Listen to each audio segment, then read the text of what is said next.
आज की कहानी है अछूत कौन। महात्मा बुद्ध प्रवचन सभा में आकर मौन बैठ गए।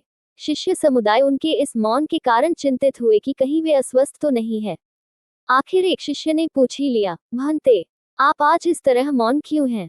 वे नहीं बोले तो दूसरे शिष्य ने फिर पूछा, गुरुदेव, आप स्वस्थ तो हैं? बुद्ध फिर भी मौन ही बैठे रहे।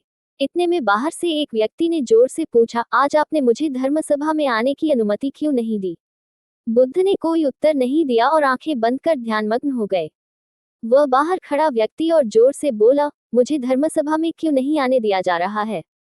धर्मसभा में बैठे बुद्ध के शिष्यों में से एक ने उसका समर्थन करते हुए कहा, भंते, उसे धर्मसभा में आने की अनुमति प्रदान कीजिए।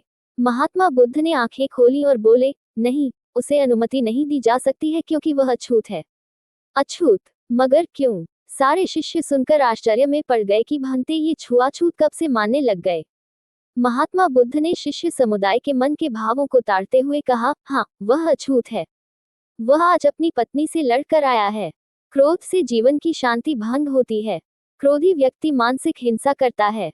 इस क्रोध के कारण ही शारीरिक हिंसा होती है। क्रोध करने वाला अछूत होता है क्योंकि उसकी विचार तरंगे दूसरों को भी प्रभावित करती हैं। उसे आज धर्मसभा से बाहर ही रहना चाहिए। उसे वहां खड़े रहकर पश्चाताप की अग्नि में तपकर शुद्ध होना चाहिए।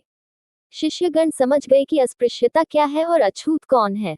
उस व्यक्ति को भी बहुत पश्चाताप हुआ। उसने कभी भी क्रोध न करने का प्रण लिया। बुद्ध ने उसे धर्मसभा में आने की अनुमति प्रदान की।